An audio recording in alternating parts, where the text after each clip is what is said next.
Rajkamal films international உலகநாயகன் கமலஹாசன் வழங்கும் சிவகார்த்திகேயன் நடிக்கும் Amaran October 31 Deepavali முதல் உலகமெங்கும். எல்லோருக்கும் வணக்கம்.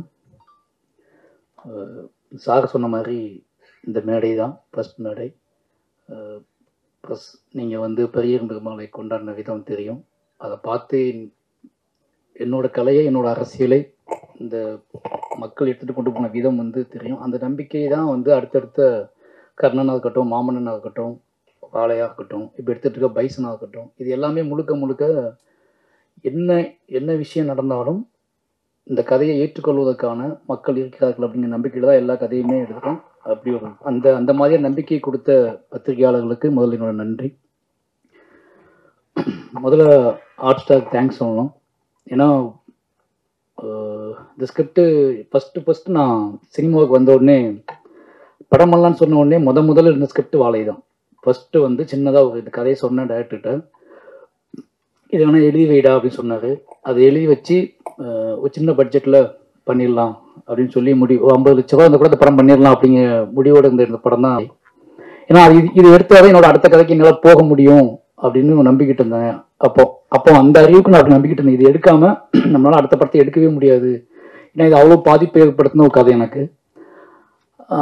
அதுக்கு அப்போ காலப்போக்கில் என்ன ஆகி போச்சுன்னா, நான் நிறைய வாசிக்க ஆரம்பித்தேன், நிறைய படங்கள் பார்க்க ஆரம்பித்த உடனே எனக்கு தெரிஞ்சு இதை நம்ம கஷ்டப்பட்டு எடுக்கக்கூடாது, இது நல்லா எடுக்கணும், நம்ம அடித்து பிடிச்சி எடுக்கக்கூடாது, இந்த வாழையை மிக சரியானதாக டைம் கிடைக்கும் போது எடுக்கணும் அப்படின்னு முடிவு பண்ணிட்டு தான் நான் தள்ளி வச்சுட்டு பெரிய பெருமாள் எழுத ஆரம்பித்தேன். பெரிய பெருமாள் அப்போ இதே அளவுக்கு பெயின்ல கதை எழுதுவோம் தனியாக அப்படின்ட்டு பெரிய பெருமாள் எழுத ஆரம்பித்தேன். பெரிய பெருமாள் என்னோட ஜேர்னி ஸ்டார்ட் ஆயிடுச்சு. இப்போ இந்த கதை என்ன பண்ணுறது உள்ளுக்குள்ள அழுத்திக்கிட்டே இருந்துச்சு. பெரிய பெருமாள் ரிலீஸ் ஆச்சு, கர்ணன் ரிலீஸ் ஆச்சு, மாமன்னன் ரிலீஸ் ஆச்சு. மாமன்னன் எழுதி முடிச்சிட்டேன். அப்புறம் இந்த வாழை என்ன பண்ணுறதுன்னு முடிச்சுட்டு இருக்கும்போது நரன் ஒரு நாள் வீட்டுக்கு ஆஃபீஸ்க்கு வந்தார். சும்மா பேசிகிட்டு இருக்கும்போது இந்த மாதிரி ஏதாவது பண்ணுங்க அப்படின்னு சொல்லும்போது நான் வாழை கதையை சொன்னேன். நீங்கள் இருக்க இவ்வளோ பிஸியில் எப்படி பண்ணுவீங்கன்னு கேட்கும்போது, நான் ஏதாவது கேப்பை நான் பண்ணிவிடுவேன், இது எனக்கு இது கதையும் தேவையில்லை, ஸ்கிரிப்ட் புக்கும் தேவையில்லை, எதுவுமே தேவையில்லை, நீங்கள் ஓகே சொன்னால் நான் பண்ணிவிடுவேன் போய் அப்படின்னு சொல்லி அப்படி தான் வாழை ஸ்டார்ட் ஆச்சு. உடனே ஹாட் ஸ்டார் பேசினாங்க. அந்த கதையை கேட்ட அடுத்த நிமிஷமே நம்ம பண்ணுறோம் சார்னு சொல்லிட்டாங்க. நான் மாமன்னன் ஷூட்டிங்கில் இருந்தப்போ மாமன்னன் கேப்பில் இந்த படத்தை நான் மாமன்னன் ரிலீஸ் ஆக முன்னாடி இந்த படம் பண்ணி முடிச்சிட்டோம். நிச்சயமாக இந்த ஃபங்க்ஷன் வைக்கிறதுக்கு முதல் ரீசன் காரணம் என்னன்னா, ஃபர்ஸ்ட் சிங்கிள் சும்மா சாதாரணமாக ரிலீஸ் பண்ணிடலாம், என்னோட பசங்களுக்காக தான் அந்த ஃபங்க்ஷன் வைக்கிறது. என்னோட பசங்கன்னா பொன்வேலுக்கும் ராகுலுக்கும் தான் இந்த ஃபங்க்ஷன் வைக்கிறது. ஏன்னா அவனுங்க சின்ன பெண்ணாக இருந்தாங்க இந்த படம் எடுக்கும்போது, இப்போ வளர்ந்துட்டானுங்க. பைசன் எடுக்க ஷூட்டிங் போயிருக்கேன், ஜூனியர் பாம்போடு நின்றுட்டு இருக்கானுங்க. நீ என்ன பண்ணிக்கிட்டு இருக்க, நாங்கள் 1.5 வருஷமா நீங்கள் நான் அவ்வளோ பில்டப் பண்ணி நடிச்சு ஸ்கூலில் லீவ்லாம் கேட்டு பில்டப் பண்ணி வச்சுருக்கோம், நீ இங்கே வேற படம் எடுத்துக்கிட்டு இருக்க, மாமன்னன் எடுத்த ஓகே, அடுத்து பைசன் படம் எடுக்க வந்துட்டா, எங்களை எப்போ தான் காட்டுவேன் அப்படின்னு அவனை என்னை கேட்காமலே முறைச்சிக்கிட்டே இருந்தானு 2 பேருமே. சரி சீக்கிரமாக ஏதாவது பண்ணிடுவோன்னு சொல்லிட்டு தான் அந்த ரிலீஸு. அப்போ அந்த ஸ்டேஜ் ஒன்று போட்டு அவனுக்கு இதுக்கப்புறம் நிறைய லீவ் கேட்போம்ல ஸ்கூல்லலாம், அதுக்கெல்லாம் எவிடன்ஸும் கிரியேட் பண்ணணும் அப்படிங்கிறதுக்காக தான் அந்த ஃபங்க்ஷன். அதனால ஃபர்ஸ்ட் சிங்கிள் சும்மா சாதாரணமாக ரிலீஸ் பண்ணதுக்கு பதிலாக அவங்கள வச்சு ரிலீஸ் பண்ணுவோம் அப்படின்னு பிளான் பண்ணி தான் ரிலீஸ் பண்ணோம். அதனால ஹாட் ஸ்டார் ரொம்ப நன்றி. என்னை ரொம்ப பிலீவ் பண்ணாங்க. ஏன்னா ஒரு படம் நான் ஷூட்டிங் போயிட்டு இருக்கும்போது என்னோட கமிட்மெண்ட் அவங்களுக்கு எல்லாமே தெரியும். அதனால இது எப்போ பண்ணுவார்லாம் யோசிக்காம நான் கேட்கணும் காசு கொடுத்தாங்க. போய் இந்த படத்தை நான் முடிச்சுட்டு வந்துட்டேன். இதுக்கப்புறம் இவ்வளோ கேப்பில் எனக்காக வெயிட் பண்ணுறாங்க. நீங்கள் எப்போ வரீங்களா அப்போ வாங்கன்னு சொன்னாங்க. அதே மாதிரி இப்போ எல்லா வேலையும் முடிஞ்சு இப்போ நான் ரிலீஸ் பண்ணுறேன்னா ஓகேன்னு சொல்லி அவங்க வேலையை ஸ்டார்ட் பண்ணியிருக்காங்க. அதனால் Pradeep sir, Krishnankutty sir, hot star மொத்த டீமுக்குமே எனக்கு ரொம்ப நன்றி. மெயினாக நான் படத்தை பற்றி பேச வேண்டாம், ஏன்னா அது ஃபர்ஸ்ட் சிங்கிள் தான், நிறைய விஷயங்கள் இருக்குது. மெயினாக நான் பிலீவ் பண்ணுற விஷயம் ஒன்று தான். நான் ஒர்க் பண்ண எல்லாருமே இங்கே இருக்காங்க. ரஞ்சிதனா இருக்காரு, அவர் கூட அடுத்த படம் பண்ணிக்கிட்டு இருக்கேன். அப்போ தானு சார் இருக்காரு, அவர் கூட எனக்கு கமிட்மெண்ட் இருக்கு, படம் பண்ணுறேன். அதுக்கு அடுத்து மூர்த்தி சார் இருக்காரு, ரெட் ஜெயிண்ட், அவங்க கூட ஒரு படம் பண்ணுறேன், கமிட்மெண்ட் இருக்கு. இது ஏன் சொல்கிறேன் அப்படின்னா, நான் என்னவா இருக்கேன் சினிமாவுக்குள்ள, இதுவே எனக்கு பயங்கர திருப்தியாக இருக்கு. என் கூட ஒர்க் பண்ணவங்க என்னோட உழைப்பையும், என்னோட அரசியலையும், என்னோட சினிமா கலையின் மீது எனக்கு இருக்க விஷயத்தையும் புரிஞ்சுக்கிட்டு என்னை அரவணைச்சு அவங்க கொண்டு போயிட்டு இருக்காங்க. இந்த 4 பேர், இந்த 3 ப்ரொடியூசரும் இவங்க கூட இருந்து என்னைய ஒரு ப்ரொடியூசராக பார்க்கறதும் சந்தோஷப்படுறதுமே முக்கியமான விஷயம். அடுத்தடுத்து அவங்க கூட ட்ராவல் பண்ணுறேன். அவங்க 3 பேர்த்துக்குமே ரொம்ப நன்றி. அடுத்து என்ன சொல்கிறது, என்னோட இயக்குனர் ரஞ்சிதன் அடிக்கடி சொல்லிட்டே இருப்பேன், எல்லாத்தையும் சொல்லிட்டே இருப்பேன். உனக்கு ஏன் இவ்வளோ பதட்டம், உனக்கு ஏன் இவ்வளோ சிக்கல், ஏன் இவ்வளோ டென்ஷன் ஆகு, 4வது படம் வந்துட்டுலாம் பார்த்து பண்ணலாம்னு சொல்லுவாங்க. இப்போ கூட உதடு ஒட்டாஞ்சுக்க தான் பேச கூப்பிடுறாங்க. நான் நிறைய ஃபங்க்ஷனில் உதடு ஒட்டினாலே கான்ட்ரவர்ஷியலாக பேசி மாட்டியிருக்கேன். எனக்கு தண்ணி குடிக்காம முதல்ல ஒட்ட ஆரம்பிச்சுட்டுனா தகடன்னு ஏதாவது பேசிட்டு போயிடுவேன். பேசிட்டு கீழே போனதுக்கப்புறம் தான் பார்த்தேன் உள்ளுக்குலேருந்து வெளியே கொட்டியிருக்கும் ஏதோ ஒன்று. நான் போகும்போது ஹிடன் பண்ணிட்டு போயிருப்பேன், ஆனால் மேலே போய் அது கொட்டிடும் பயங்கரமாக. அப்போ யோசிப்பேன், இது உள்ளே கிடந்திருக்கு, நமக்கு தெரியாமல் கிடந்திருக்கு அப்படின்னு யோசிப்பேன். அப்படி நிறைய ஃபங்க்ஷன்லாம் நான் பேசியிருக்கேன். அதுக்கு ஒரே ரீசன் என்ன அப்படின்னா, நிறைய விஷயங்கள் ஓடிட்டே இருக்கும். ரஞ்சிதனை திட்டிகிட்டே இருப்பாரு, டேய் நார்மலாக இருக்கிறா, நீ வந்து கேஷுவலாக இருக்கு, உனக்கு எல்லா வசதியும் வந்துடுச்சு, நீ சொன்ன எல்லாமே நடக்கும், நல்ல ப்ரொடக்ஷன் வந்துட்டாங்க, ப்ரொடியூசர்ஸ் இருக்காங்க, அப்புறம் ஏன் இவ்வளோ பதட்டப்பட்டு படத்தை எடுக்கிற, இவ்வளோ வேகத்தை ஏன் போடுற அப்படின்னு கேட்பாரு. ஒரு கதையை படமாக்குவது என்றால் அந்த கதையை நம்ம ரசித்து அதுக்கான கிராஃப்டை கண்டுபிடிச்சி ஒரு படம் பண்ணலாம். பட் என்னை நானே இயக்குவது அப்படிங்கிறது, என்னோட வாழ்க்கையை நான் இயக்குவது அப்படிங்கிறனால வந்து எனக்கு இந்த பதட்டம் போக மாட்டேங்குது. நான் கிரியேட் பண்ணுற எல்லா கேரக்டர்ஸுமே என் வாழ்க்கையில் பார்த்த மனிதர்களாக இருக்காங்க. அவங்க இன்னும் வாழ்ந்துக்கிட்டு இருக்காங்க. அவங்க ஏதோ மூலையிலேருந்து நீ பார்த்துக்கிட்டு இருக்காங்க. அவங்க என்னை வந்து இவன் எப்படி மாறிக்கிட்டு இருக்கான், என்னவா ஆகிக்கிட்டு இருக்கான், அவன் என்ன பேசுகிறான், இவன் பேசுகிறது எவ்வளோ உண்மை இருக்குது, எவ்வளோ பொய் இருக்குது, இவன் பேசுகிறத ஏற்றுக்கலாமா, நம்பலாமா, வேண்டாமான்னு சொல்லிட்டு அவங்க கண்காணிச்சுட்டே இருக்காங்க. அதனாலேயே எனக்கு அந்த பதட்டம் வந்துகிட்டே இருக்குது.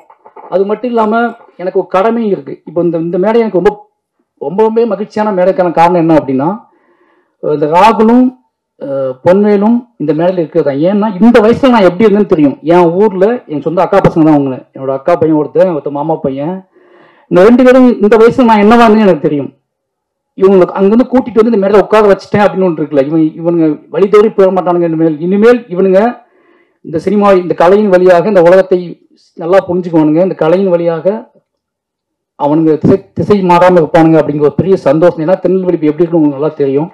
அந்த மாதிரி ஒரு ஊர்ல இருந்து அவங்களை கூட்டி வந்துட்டாங்க. இவங்களை வச்சு மற்ற பசங்கள்லாம் எப்படி ஆவானுங்க, இந்த பசங்களை பார்த்து மற்ற பசங்கள்லாம் என் ஊருக்குள்ளே முதல்ல ஒரு கலை உள்ள நுழைய போகுது அப்படிங்கிற ஒரு பெரிய சந்தோஷம் வந்து எனக்கு அதுதான், அந்த உணர்ச்சி தான் எனக்கு பயங்கரமா இருக்கு. ஏன்னா அவனுக்கு மண்டைக்கு அது ஓடிக்கிட்டே இருக்கும். இதுக்கப்புறம் அவங்களுக்கு பேசுறது, நம்ம படத்தை நடிச்சிட்டோம், நம்ம இதெல்லாம் பண்ணக்கூடாது, இதெல்லாம் பேசக்கூடாது அப்படின்னு சொல்லி சில ரெஸ்பான்சிபிலிட்டிலாம் வரும். ஏன்னா அந்த வயசுல நான் எவ்வளோ மூர்க்கமாக இருந்தேன்னு எனக்கு தெரியும்.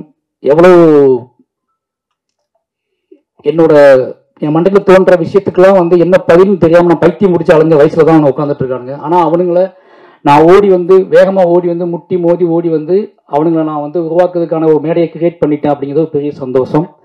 அப்படி ஒரு மேடையை அமைச்சு அப்படி நீ உருவாக்குன ராம் சாருக்கு தான் ரொம்ப நன்றி சொல்லுவேன். ஏன்னா நீ உன்னோட வேலை வந்து படம் பண்ணி நீ ஜெயிச்சு காசு சம்பாதிக்கிறது இல்லை, நீ ஒரு விக்டிமாவே இருந்திருக்க. அதனால உன்னோட கதையை வந்து நீ எப்பவுமே வந்து அழுத்தம் திருத்தமாக சொல்லிக்கிட்டே இருக்கணும். நீ என்ன ஆனாலும் பரவாயில்ல, எவ்வளோ பின்வாங்கிடாத. உன்னோட கதை அப்படிங்கிறது உனக்கான கதை மட்டுமில்லை, உனக்கு பின்னாடி வரக்கூடிய சந்ததியினருக்கான கதை. அதை வந்து எப்பவும் மிஸ் பண்ணாத. நீ என்ன ஆனாலும் அதை மாறிடாதுன்னு சொன்னதுனால தான் முழுக்க நான் அது கூடவே ட்ராவல் பண்ணிக்கிட்டே இருக்கேன். சொன்ன மாதிரி இன்னொரு என்ன சொல்றது, நான் மீண்டு வெளியே வர்றதுக்கே நாளாகும். என்னோட கதையை முடித்து கொண்டு வெளியே வர்றதுக்கே கொஞ்சம் நாளாகும். அப்படியாப்பட்ட கதைகள் தான் தொடர்ந்து நான் பண்ணிக்கிட்டு இருக்கேன். அதனால் வந்து என்னோடய இயக்குனருக்கு வந்து இதே மேடையில் நான் சொன்னேன்னு நினைக்கிறேன். என்னோடய இயக்குனர் இருக்கிற வரைக்கும் எனக்கு சின்ன மாற்றம் கூட நீங்கள் பார்க்க முடியாது. அப்படிங்கிற காரணம் என்ன அப்படின்னா, என்னைய கண்காணிச்சிட்டு இருக்கிற முக்கியமான கண்களில் வந்து அவரோட கண்கள் முக்கியமான கண்கள். ஏதாவது அவர்கிட்ட ஃபோன் வந்துச்சு, நான் முதல்ல யோசிக்கிறது நான் அன்றைக்கி என்ன தப்பு பண்ணுன்னு தான் யோசிப்பேன். சுற்றி முற்றி பார்ப்பேன், நம்ம ஏதாவது ஸ்டேட்டஸ் போட்டிருக்கோமா, இல்லை ஏதாவது அதிகம் பேசியிருந்தோமா, ஏதாவது பண்ணியிருக்கோமா, ஏதாவது ஃபோன் பண்ணியிருக்கோமா, யார்கிட்டயாவது பேசியிருக்கோமா, ஏதாவது பேட்டி கீட்டி கொடுத்துட்டோமா அப்படின்னு தான் பார்ப்பேன். ஏன்னா எப்படி வீட்டில் இருக்கவங்க எப்படி அப்பா அம்மா நம்ம மேலே பயம் வச்சுருப்பாங்களே, எங்கள் அப்பா அம்மாவுக்கு நான் வந்து எனக்கு ஒரு விஷயம் நடந்ததுக்கப்புறம் தான் அவங்களுக்கு தெரியும்.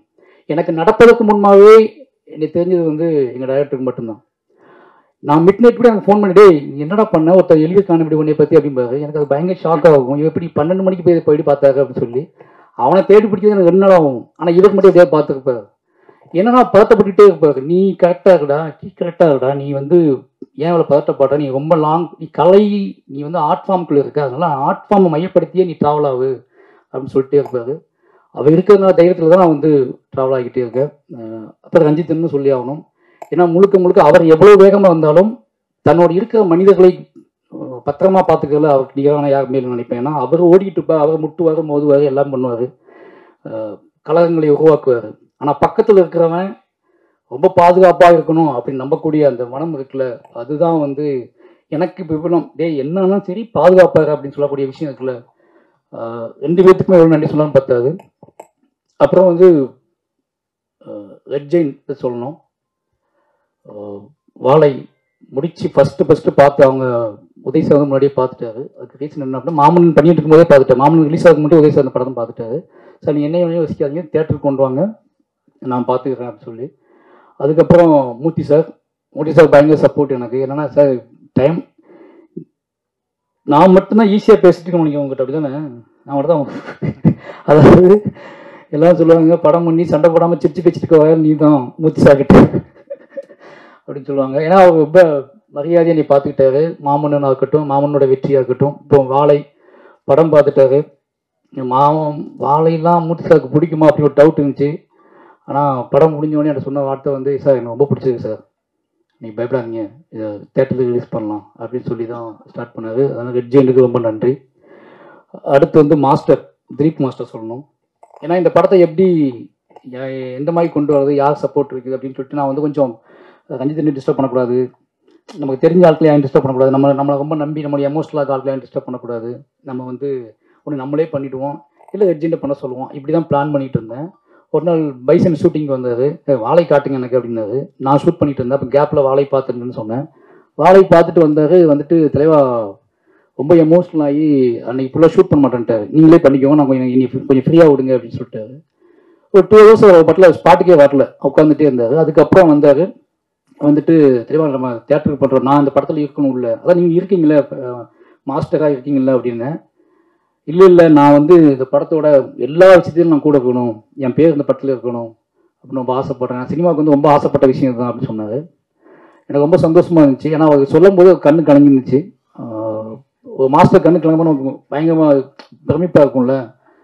அப்போ ஓகே மாஸ்டர் அப்படின்னு சொல்லி தான் உள்ளே வந்தார். அவரோட கம்பெனி வந்து அவரோட ப்ரொடக்ஷன் உள்ளே வந்து என் கூட சேர்ந்து நீ என்ன வேணாலும் பண்ணுங்க, அந்த படத்தோட ஃபுல்லாக நான் ட்ராவல் பண்ணுறேன்னு சொல்லி சப்போர்ட் பண்ணுறாரு. அவருக்கு ரொம்ப ரொம்ப நன்றி. ஏன்னா அவரோட ரிவ்யூ பார்த்துட்டு தான் எனக்கு ரொம்பவே என்ன சொல்கிறது, அவரோட அன்னைக்கு ஆக்ஷன் சீக்வன்ஸ் எடுத்துக்கிட்டு இருந்தார். அவரோட ரிவ்யூ கேட்டதுக்கு அப்புறம் தான் அவர் இது உள்ளுக்குள்ள கஷ்டப்பட்டு என்ன சொல்கிறது உடச்சிக்கிட்டு உள்ளே வந்ததுக்கு அப்புறம் தான் எனக்கு பெரிய நம்பிக்கையை வந்துச்சு வாழையை பற்றி. நிச்சயமாக அந்த நம்பிக்கையை உங்களுக்கு இருக்கும்னு நம்புகிறேன். அப்புறம் இந்த டீமில் சந்தோஷ் சார் சொல்லணும். சந்தோஷ் நாயன் சார் எல்லாம் சொல்கிற மாதிரி சந்தோஷ் சார் எனக்கு ஒரு மேஜிக் இருக்குது. காரணம் என்னென்னா ஒரு ஃப்ரீடம்.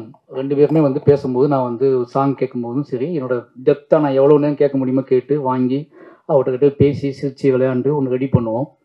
நான் படம் முடிச்சுட்டு வந்து அங்கே பாதி பாட்டு வாங்குவேன். படம் ஸ்டார்ட் பண்ணும்போது பாட்டே வாங்க மாட்டேன். ஏன்னா என்னோட விஷுவலை பார்க்கணும், என்னோட வேர்ல்டை புரிஞ்சுக்கணும், என்னோட கதாபாத்திரங்களோட கண்களை வந்து மியூசிக் டேரக்டர்ஸ் பார்க்கணும்னு நினைப்பேன். ஏன்னா பழைய மம்மாலேருந்து நான் எல்லா பாட்டையுமே படம் முடிச்சுட்டு தான் வாங்கியிருக்கேன். ரகுமான் சார்ட்டையும் அப்படி தான் நான் வாங்கினேன். அது ஒரே ரீசன் என்னென்னா, எனக்கு வந்து ஒரு கட்டத்துக்கு மேலே அது வந்து அவங்களுக்கு ரொம்ப அவேகாயிடுவாங்கன்னு பயமாக இருக்கும் கதை சொல்லும் போது. இதான் கதை லைன் சொல்லிட்டு அப்போ படத்தை கொண்டு போய் காட்டுவேன். அப்படி படம் காட்டி தான் வந்து எல்லா பாட்டும் மியூசிக் வாங்கணும். வாழையும் அப்படி தான் பார்த்தாரு. வாழை பார்த்த அவரும் அதே அந்த நாள் ஞாபகத்தில் இருக்கு எனக்கு. வாழை வந்து பார்த்தாரு. பார்த்துட்டு அவர் நம்ம வேற மாதிரி பண்ணுவோம் இதை அப்படின்னு சொல்லி ஸ்டார்ட் பண்ணது தான் அந்த படத்தில் பாடல்கள். நிச்சயமாக அந்த எனக்கு வந்து ரொம்ப பிடிச்ச, எனக்கே நான் அதிகமாக கேட்டுட்டு இருக்க பாட்டு வந்து இந்த படத்தோட பாட்டு தான். இப்போ அதிகமாக என்னை டிஸ்டர்ப் பண்ணுற பாட்டு வந்து இதில் பாதவத்தின் ஒரு ஒப்பாரி பாடல்ன்றது. அந்த பாடல் எப்படி உருவாச்சுன்னு எனக்கு தெரியல.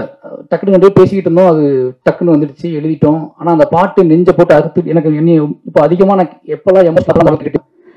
எனக்கு பிடிச்ச மாதிரி ஒரு 4-5 சாங்கையுமே போட்டு கொடுத்துருக்காரு. அதுக்கு போக பேக்ரவுண்ட் மியூசிக் கல்கி பண்ணிகிட்டு இருக்கும்போது வாழைக்கு பண்ணிகிட்டு இருக்காரு. அப்படியே நான் பயந்துக்கிட்டே இருந்தேன், கல்கி பண்ணிட்டு இருக்காரு இப்படி கரெக்டாக செங்காகுமா அப்படின்னு சொல்லி. ஆனால் பக்காவாக எல்லாத்துக்கும் பிடிச்ச மாதிரி பண்ணி கொடுத்துருக்காரு. எனக்கு ரொம்ப பிடிச்சிருந்துச்சி ஒரு பேக்ரவுண்ட் மியூசிக் இந்த படத்தில். ரொம்ப நன்றி சார், எனக்கே ஸ்பெஷலாக பண்ணுறீங்க அப்படின்னு தான் சொல்கிறாங்க, அதுக்கும் ரொம்ப நன்றி. அப்புறம் என்னோட டீம் கேமராமேன் இன்னைக்கு வர முடியல, அவர் வந்து மதுரையில் ஒரு ஷூட்டில் இருக்காரு, எடிட்டரும் வர முடியல. அப்புறம் வந்து குமார்னா ஆர்டேட்டர், எல்லாருமே எனக்கு வந்து இது என் படம் என்னோட விஷயம் அப்படின்னு புரிஞ்சுக்கிட்டதுனால ரொம்ப எமோஷனலாகவே எல்லாமே வேலை பார்த்தோம். என்னோட ஆர்டிஸ்ட்டு நிகிலா உமல், அப்புறம் திவ்யா துரைசாமி, அப்புறம் கலையரசன், இவங்க எல்லாருமே என்ன பண்ணாங்கன்னா ஒரு கட்டத்தில் வந்து விடமாட்டாரு, இதுதான் இந்த படத்தை எடுத்ததுக்கான காரணத்தை புரிஞ்சுக்கிட்டாங்க. இந்த பட கதை என்ன மாதிரியான கதை, இது யாரோட கதைன்னு தெரிஞ்சுக்கிட்டு எல்லா டைமும் என்னோட முகத்தை பார்த்துட்டே இருப்பாங்க. இவன் வேற ஏதாவது யோசிக்கலாம், இது வந்து சினிமாவாக நடக்காது, நம்ம சமாளிக்க முடியாது அப்படின்னு தெரிஞ்சுக்கிட்டு எனக்காக நான் சொன்னது எல்லாமே செஞ்சாங்க. எல்லாமே ரொம்ப கஷ்டப்பட்டு நடித்தாங்க. இது வந்து நிக்கிலாவுக்காவது கொஞ்சம் ஈஸியான கேரக்டர் தான், ஆனால் ரொம்ப நல்லா பண்ணியிருக்காங்க. பட் ஆனால் கலை, திவ்யா இவங்க எல்லாத்துக்குமே வந்து ஹார்ட் ஒர்க், மேன்லியாக அவங்க வந்து ரொம்ப கஷ்டப்படணும் எல்லாமே. நான் பட்ட கஷ்டம் எல்லாம் அவங்க படணும் அப்படின்னு சொல்லிட்டேன், அவ்வளோதான். நான் பட்ட என்னதான் கஷ்டப்பட்டணும் சின்ன வயசில், அதெல்லாம் நீங்கள் படணும்னு சொல்லிட்டேன். அதனால அவங்க ரொம்ப கஷ்டப்பட்டாங்க.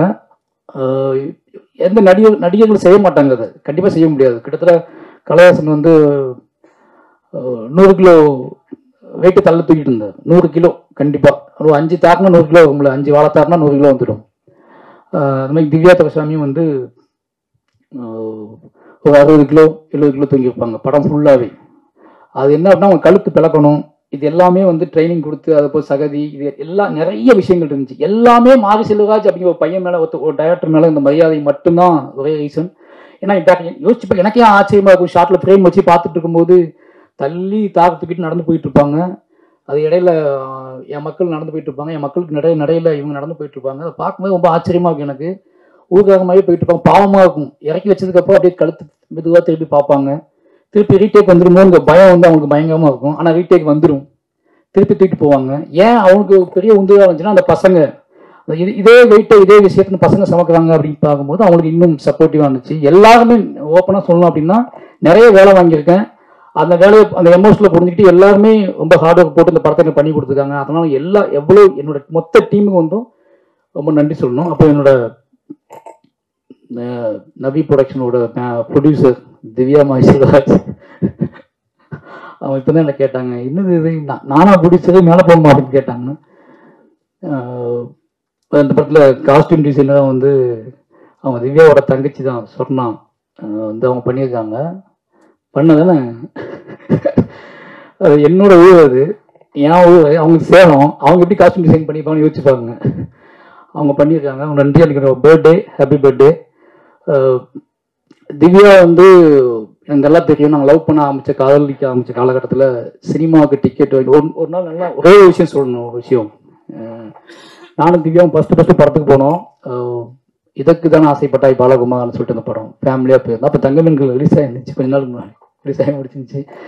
அப்போ தான் ஃபஸ்ட் டைம் படத்தை கூட்டி போயிருந்தேன். உள்ளே உட்காந்து படம் ஆரம்பிச்சு விஜய் சேதுபதி சார் காட்ட கூட செய்யல. அதுக்கு எங்கள் டைரக்டர் வந்து ஃபோன் இருந்துச்சு.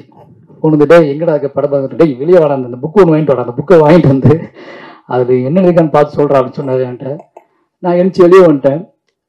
எழுச்சி வெளியே வந்து அப்போ நான் புக்கை தேடி கண்டுபிடிச்சி புக்கை பேசி நானும் சாகும் பேசிகிட்டே இருந்து படமே முடிஞ்சிருச்சு. எங்கள் படம் முடிச்சுட்டு வெளியே வந்தாங்க. அப்போ தான் அவங்களுக்கு வந்து சினிமாவுக்குள்ளே இருந்துக்கிட்டே சினிமாவை பற்றி எங்கள் டைரக்டர் வந்து பேசிகிட்டு இருக்கிற விஷயம்லாம் அவங்களுக்கு பயங்கர ஷாக்காக இருந்துச்சு. ஏன்னா ஒவ்வொரு படத்துக்கும் டிக்கெட் கேட்டு கெஞ்சுவாங்க என்கிட்ட. நான் இப்போ சென்னைக்கு வந்துட்டேன்ல, அஸ்டினேட்டர் நினச்சா எல்லா படத்துக்கும் டிக்கெட் வாங்கி கொடுக்க நம்புறது இருக்குல்ல. நானே தங்கமீன் எங்கள் டைரக்டர் வேலை பார்த்துட்டு இருக்கேன். அவங்க கேட்கறது எந்த டிக்கெட் கேட்பாங்க, அந்த அதுக்கு நான் எங்கே போய் பார்ப்பேன். ஆனால் கஷ்டப்பட்டு எப்படியோ யார்ட்டையாவது சொல்லி டிக்கெட் வாங்கி கொடுப்போம். அவங்க கூட்டத்துக்குள்ள நெளிஞ்சு போய் பார்த்து வருவாங்க. சினிமா பிரியர்களாக இருந்தாங்க ரொம்ப. எனக்கு அதுதான் கல்யாணம் பண்ணக்கு ஒரே ரீசன், அவங்க அம்மா, அவங்க வீடு, 3 பேருமே கலையை நேசிக்கக்கூடிய ஆட்களாக இருந்தாங்க. கலையை நம்புனாங்க. கலையின் வழி யார் உரையாடினாலும் ஒரு ஆர்ட் ஃபார்ம் வழி பேசக்கூடிய மனிதர்களை ரொம்ப ரொம்ப நம்புனாங்க. என்கிட்ட அது ரொம்ப தாராளமாக இருந்துச்சு. அதனால எனக்கு ரொம்ப தாராளமாக நம்பிட்டாங்க. இன்னைக்கு நான் எனக்கு ரொம்ப சந்தோஷம் சொன்ன மாதிரி எனக்கு வந்து ரொம்ப எமோஷனலான ஒரே ரீசன் என்னன்னா, நம்ம ஏதோ செஞ்சுருக்கோம், ஒரு நாடக காதலின் வழி நம்ம ஏதோ ஒன்று செஞ்சுருக்கோம் அப்படின்னு ஒன்று தோணுச்சு எனக்கு. நாடகம்னா உங்களுக்கு புரிஞ்சிருக்கும், சாதி முத்தம்னா நாடக காதல். அப்போ நாடக காதலின் வழி நம்ம ஒன்று பண்ணியிருக்கோம் அப்படிங்கிறது வந்து பயங்கரமான சந்தோஷமாக இருந்துச்சு. அந்த வகையில் வந்து இன்னைக்கு என் வாழ்க்கையில் முக்கியமான நாள். என்னோட காதலி என்னுடைய திவ்யாவை வச்சு இந்த படம் அவள் மேடையில் வச்சு அவரோட பேர் போட்டு இந்த படம் வருது அப்படிங்கிறது என்னோட கதை. திவ்யா வந்து அவள் பேர் போட்டு மாரி செல்வராஜோட மாரி செல்வராஜோட வாழ்வில் நடந்த ஆகப்பெரும் துயரத்தை அவள் தயாரித்து வெளியிடுறா அப்படிங்கிறது வந்து எனக்கு என் வாழ்க்கையில் வந்து இப்படி நடக்கும் நான் நினைச்சு பார்த்ததே கிடையாது. இது வந்து ரொம்ப பிரமிப்பான விஷயம். நான் இன்னைக்கு யோசிச்சுட்டே இருக்கிறது தான், இதை போடலாமா, தூக்கிடலாமா, பேக மாற்றிடலாமான்லாம் யோசிச்சுட்டு இருந்தேன். ஏன்னா அதுக்கு ரீசன் மீள முடியாத துயரம் வாழை. நான் இன்னைக்கு மீள முடியாத துயரம் தான் வாழை.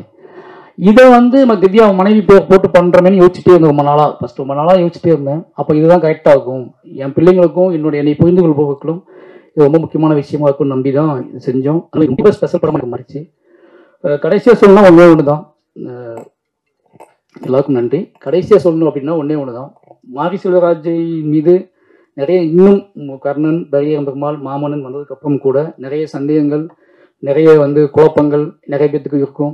இது ஏன் இவ்வளோ வேகம், ஏன் இவ்வளோ எமோஷனல், ஏன் இவ்வளோ பேசுறது, என்னடா நீங்கள் மைக் அடிச்சு என்னென்னா பேசுவீங்களா, ஒரு படம் எடுத்தால் நீங்கள் பெரிய ஆட்களா, இப்படி நிறைய நிறைய நிறைய விஷயங்கள் இருக்கும். இதை மட்டும் தான் எடுப்பீங்களா, இதை மட்டும் தான் கேட்பீங்களா அப்படின்னு நிறைய கேள்வி வந்துகிட்டே இருக்கும். வாழை வந்து அதை பார்க்கும்போது, வாழை படம் பார்த்து முடித்ததுக்கப்புறம் என்னை நீங்கள் புரிந்து கொள்வதற்காக மட்டுமே எடுக்கப்பட்ட படம் தான் வாழை. மாரி செல்வராஜன் படைப்புகளையும் இல்லை மாரி செல்வராஜோட கேள்விகளையும் இல்லை மாரி செல்வராஜோட எமோஷனலையும் குறைந்தபட்சம் புரிந்து கொள்வதற்கான ஒரு ஸ்பேஸ், என்னை நம்புகிறவர்கள் இன்னும் ஸ்ட்ராங்காக நம்புறதுக்கும், என்னை சந்தேகிப்பவர்கள் குறைந்தபட்சம் என் பக்கம் பார்வையை திருப்பதற்குமான ஒரு உரையாடலை தான் இந்த வாழைங்க படம். வாழையின் மூலமாக நான் ரொம்ப நம்புறது, நான் யாரு அப்படிங்கிறத நான் சொல்றேன் அப்படிங்கிற முதல்ல சொல்றேன் அப்படிங்கிறத ஒரு பெரிய நம்பிக்கை இருக்கு. வாழை நிச்சயமா உங்களுக்கு ரொம்ப பிடிக்கும். முதல் பாடல் ரிலீஸ் ஆகுது, அடுத்தடுத்த பாடல் ரிலீஸ் ஆகும். இந்த படம் வந்து ஆகஸ்ட் 23 சொல்லலாமா சார், ஆகஸ்ட் 23 தேட்டர் ரிலீஸ் ஆகுது. நிச்சயமா ஒரு நீங்கள் எங்கிட்ட இருந்து எதிர்பார்த்துட்டீங்க, உங்களுக்கு தெரியும் என்ன மாதிரி மாரி செல்வராஜ் என்ன மாதிரி படம் எதிர்பார்த்துட்டீங்கன்னு தெரியும். நான் நிறைய இடத்துல ட்ராவல் பண்ணும்போது மக்கள் கேட்க வச்சு எனக்கு தெரியும். அந்த எதிர்பார்ப்பை பூர்த்தி செய்யக்கூடிய ஒரு படமாக வாழை இருக்கும். இவ்வளோ நேரம் வந்து எங்களோட என்ன சொல்கிறது, நிச்சயமாக இது வந்து ஒரு எமோஷனலான விஷயமா தான் இருக்கும், இது வந்து ஒரு முக்கியமான விஷயமா தான் இருக்கும்னு நம்பி எல்லாருமே இவ்வளோ காத்திருந்து இந்த விஷயத்தை பண்ணி கொடுத்ததுக்கு ரொம்ப நன்றி. யாராவது மிஸ் பண்ணியிருந்தா, யாராவது மறந்துருந்தா, அப்போ அருண் ப்ரொடியூசர் ஆகிட்டாரு. யோசிச்சு பார்த்தா 2 பேருமே இப்போ ஸ்கிரிப்டை தூக்கிட்டு அலைஞ்சிருக்கோம். பையன் மேலே ஸ்கிரிப்டை தூக்கிட்டு ஒரு 50-60 கம்பெனி அலைஞ்சிருப்போம். ஒரு 10-15 ஹீரோட்ட கதை சொல்லியிருப்பேன். அப்போல்லாம் கூட வந்து இன்னைக்கு அவர் வந்து மாவீரன் ஒரு படம் எடுத்து ப்ரொடியூசர் ஆகிட்டாரு. இப்போ அடுத்து ஒரு படம் நேற்று முந்தான் ஸ்டார்ட் பண்ணியிருக்காரு. இதெல்லாம் யோசிச்சு பார்க்கும்போது ரொம்ப சந்தோஷமா இருக்கு. 2 பேரும் இன்னைக்கு அவர் ப்ரொடியூசராக இருக்கா, நான் டைரக்டராக இருக்கேன் அப்படிங்கிற சந்தோஷமா இருக்கு. இப்படி நிறைய நல்ல விஷயங்கள் இன்னும் எப்படி நடக்குது அப்படின்னா, தீவிர நம்பிக்கையிலும் உழைப்பிலையும் அதிகமான உழைப்பிலையும் கனவை நோக்கிய பயணத்தில் நடக்குது. அதை நாங்கள்லாம் வந்து ஒரு பெரிய உன்னுதாரணமாக இருக்கோம் அப்படிங்கிற சந்தோஷம் இருக்கு. எல்லாருக்குமே நன்றி. யாரையாவது விட்டு இருந்தால் மன்னிச்சுக்கோங்க. நிச்சயமா வாழை உங்கள் எதிர்பார்ப்பை பூர்த்தி செய்கிற படமாக இருக்கும். ஆகஸ்ட் 23க்காக நான் வெயிட் பண்றேன். ரொம்ப நன்றி. ராஜ்கமல் பிலிம்ஸ் இன்டர்நேஷனல் உலகநாயகன் கமலஹாசன் வழங்கும் சிவகார்த்திகேயன் நடிக்கும் அமரன் அக்டோபர் 31 தீபாவளி முதல் உலகமெங்கும்.